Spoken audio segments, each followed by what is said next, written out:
എനിക്ക് തോന്നുന്നത് CPM-ന്റെ പ്രതിനിധി തന്നെ ED-ക്കും CBI-ക്കും കസ്റ്റംസിനൊക്കെ അനുകൂലമായ സ്റ്റേറ്റ്മെന്റ് അദ്ദേഹം പറഞ്ഞു. അതുകൊണ്ടാണ് ഞാൻ ഇടപെടാഞ്ഞത്. കാരണം ഇത് നോക്കൂ, ഇത്രയേറെ അന്വേഷണം നടന്നിട്ട് അദ്ദേഹത്തിന്റെ മുഖ്യമന്ത്രിക്കെതിരെ യാതൊരുവിധ ഒരു നടപടിയും എടുക്കാത്തത്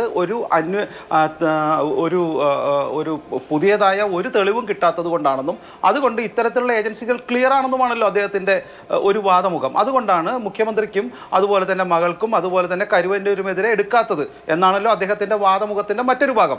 അപ്പോൾ അദ്ദേഹം ഒരു ഭാഗത്ത് കമ്മ്യൂണിസ്റ്റ് പാർട്ടിക്കെതിരെ ED അല്ലെങ്കിൽ CBI അല്ലെങ്കിൽ കസ്റ്റംസ് അല്ലെങ്കിൽ NIA അന്വേഷണം നടത്തിയിട്ട് തെളിവുകൾ കിട്ടാത്തത് കൊണ്ട് ഒരു നടപടിയും എടുക്കുന്നില്ല എന്ന് വാദിക്കുമ്പോൾ തന്നെ മറ്റു സ്ഥലത്ത് അതേ ഏജൻസികൾ നടത്തുന്ന അന്വേഷണത്തിൽ കോടതികൾ നിരന്തരമായി തടഞ്ഞു വെച്ചിട്ട് പോലും ഒരു അവസാനം കോടതി തന്നെ നിങ്ങൾക്ക് ഹാജരായിക്കൂടെ എന്ന് പറഞ്ഞപ്പോൾ അറസ്റ്റ് ചെയ്യുന്നതിനെ ഇരട്ടത്താപ്പാണ് അല്ലെങ്കിൽ അദ്ദേഹത്തിന്റെ നിവർത്തികേട് കൊണ്ടാണ് എന്നാണ് മനസ്സിലാക്കേണ്ടത്. ഒന്ന്.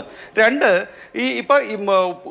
അദ്ദേഹം പറഞ്ഞ അടുത്ത ആരോപണം നോക്കൂ, RSSന്റെ എന്തിനാണെന്ന് ഇടയ്ക്കിടയ്ക്ക് ഇങ്ങനെ RSS അതിൻ്റെ മോഹൻ ഭാഗവത് എന്നൊക്കെ പറഞ്ഞാലേ അദ്ദേഹത്തിന് എന്തെങ്കിലും പാർട്ടിയിൽ സാധ്യത ഉണ്ടാവുള്ളൂ എന്ന് വെച്ചിട്ടായിരിക്കാം. മോഹൻ ഭാഗവത് പറഞ്ഞു CPM-നെ തകർക്കും എന്ന് പറഞ്ഞു എന്നാണ് അദ്ദേഹം പറഞ്ഞത്.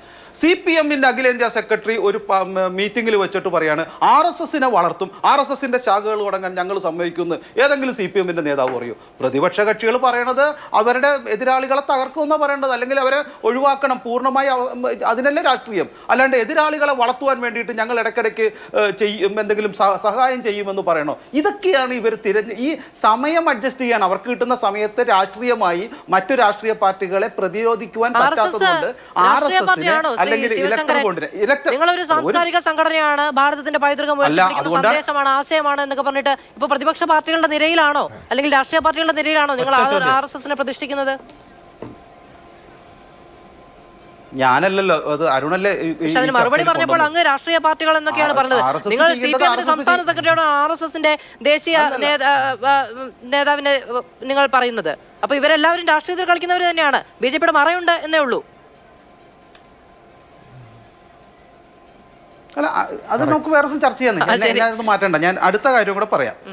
ഇപ്പോ ഇവിടെ ജിൻഡോ പറയുന്നുണ്ട് തോമസ് ഐസക്കിനെ എന്തുകൊണ്ട് അറസ്റ്റ് ചെയ്തില്ല എന്ന്. ഞാൻ ജിൻഡോനോട് ചോദിക്കട്ടെ, തോമസ് ഐസക്കിനെ അറസ്റ്റ് ചെയ്യുവാൻ വേണ്ടിയിട്ട് അല്ലെങ്കിൽ ED ആവശ്യപ്പെട്ട് കഴിഞ്ഞാൽ എന്തായിരിക്കും നാളെ കോൺഗ്രസിന്റെ അഭിപ്രായം? കോൺഗ്രസ് അതിനെതിരെ സമരം ചെയ്യുമോ, അതിനെതിരെ വരുമോ, അതോ മറ്റുള്ള രീതിയിലുള്ള സമരപരിപാടികളായിട്ട് പോകുമോ?